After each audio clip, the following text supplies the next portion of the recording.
jamais entendu. Mais merci beaucoup quand même de votre présence. Ça fait chaud au cœur. Merci. Reste à côté de moi, Linda. Merci beaucoup, Linda. Merci à vous tous d'être là. Vous m'entendez bien, c'est bon? Culture à la région, et elle fait partie de notre liste aujourd'hui, et c'est quelqu'un qui comprend bien la Réunion, qui travaille bien. On a la chance d'avoir depuis 2010, donc, et après d'avoir des gens avec moi qui ont fait un bon travail. C'est pour ça que ce soir, quand je suis devant vous, la première chose que je veux vous dire, c'est que pendant 5 ans, de 2010 jusqu'à aujourd'hui, on a respecté nos engagements. On a 800 Réunionnais qui sont partis en formation pour pouvoir progressivement entrer sur le chantier. On a des camionneurs, des transporteurs partout à la Réunion. Donc technique, sur le plan environnemental, sur le plan de la manière de construire un chantier, on est en train de faire quelque chose d'extraordinaire. Et comme il entend encore des gens aujourd'hui dans la critique, qui disent pourquoi il fait comme ça? Mais il dit, à un moment donné, si moi je l'ai élu, s'il ne fait pas, mais qui il fait? Il faut à un moment donné devenir raisonnable. Vous m'avez élu en 2010 pour faire quelque chose, pas pour rester dans un fauteuil. Aujourd'hui, on a respecté notre engagement. Et ce qui m'énerve par-dessus tout, excusez-moi, on est un peu en colère à soi. Ce qui m'énerve par-dessus tout, c'est quoi? C'est que vous avez des élus qui vous disent quelque chose et qui font le contraire. Je vais vous donner un exemple. Là, vous avez vu, on est obligé de faire venir 2-3 galets de Madagascar.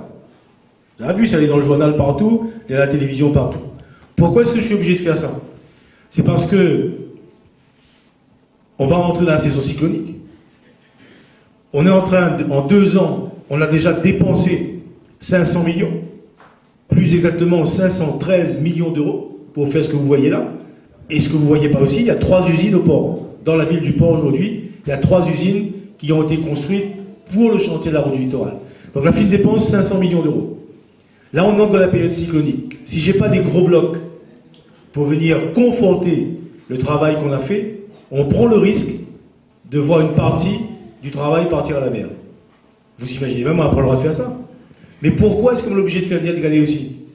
C'est parce que les carrières qui auraient dû être ouvertes, ça fait 1 an que nous l'avons en retard. On aurait dû ouvrir une carrière à La Réunion depuis au moins l'année dernière. Comme on l'a vu, tout le monde, à un moment donné, était un peu tracassé. On a dit, ben attends, on va récupérer les galets dans les terres agricoles avec les andins et les transporteurs. Mais je vous pose une question ce soir. Comment est-ce qu'on a construit la Réunion pendant 40 ans? Où ça, on a pris les galets? Dans les rivières. On a pris dans les rivières pendant 30-40 ans pour construire la Réunion. Aujourd'hui, on n'a plus le droit de prendre des rivières. Parce que les rivières, les cassées, les déstructurées. La nous a tellement prélevé dans les rivières qu'on n'a plus le droit de le faire, il faut changer. Donc il reste 2 solutions. Il reste soit importer, soit ouvrir des carrières. Mais pas simplement pour la route du littoral, hein. Pour tout ce que l'on va faire. Là, on est en train de construire, on va construire la région, on va construire 3 lycées. Il y a un lycée de Pointe-Neuf qu'on a commencé à construire. On a un lycée dans le sud de la petite île qu'il va falloir construire. Il y a un lycée dans l'ouest qu'il va falloir construire avant 2020, tous ces 3-là. Où il prend les galets, où il prend les matériaux. Il y a des chemins à faire.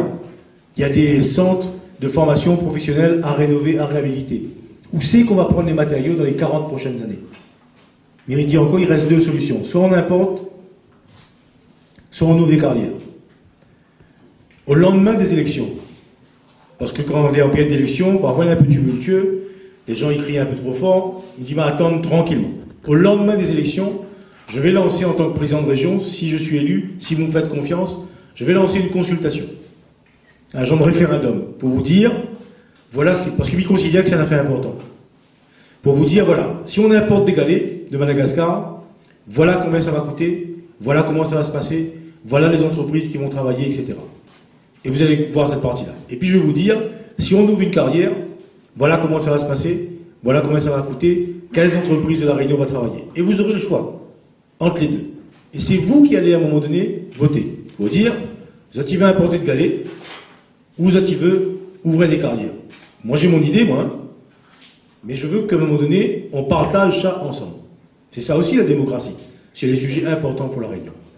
La cause, c'est quoi? C'est il manque d'activité, il manque un petit piment. D'accord, parce qu'il y a des jeunes qui grandissent, voilà, on est dans nos mamans qui grandissent, ben nous, comment nous sommes, on ne sait pas encore, mais voilà, mais Et nous bossons Dieu tous les jours. Quand nous passons dans la cour, ben voilà, on n'a que de l'alcool, on n'a que des affaires et on n'a pas d'autre. Voilà. C'est ça le train. Et si quelqu'un regarde un peu football, si quelqu'un regarde un peu, je ne connais pas, mais maintenant, un bon club de danse. Mais voilà, voilà ce qu'on a. Il y a des vieux, il y a tout, il est parfait. À moi, il fait plus de moi. Regarde une petite sauce pour moi. Mon petit sauce, il coule tout le temps. Et il vient aider les gens aux autres cases. Il pose autres carreaux, il fait autres plomberie. Gratuit? Il fait autres maçonnerie. Madame, là, pas gratuit, mais dis où? Donne-moi une petite sauce. Donne-moi une petite sauce. Le rapport de jugement, on trouve que la ville de Saint-Denis n'est pas suffisamment bien gérée aujourd'hui, il n'occupe pas suffisamment des quartiers. Moi, j'habite à Saint-Denis depuis 2010. Tu connais, moi, ça m'a mis sur le tampon. Quand on a été élu en 2010, on est venu, moi, j'habite à Saint-Denis. Et depuis 5 ans maintenant, mes quartiers, je regarde partout. Et moi, on est obligé de regarder et dire que c'est pas une commune qui avance bien.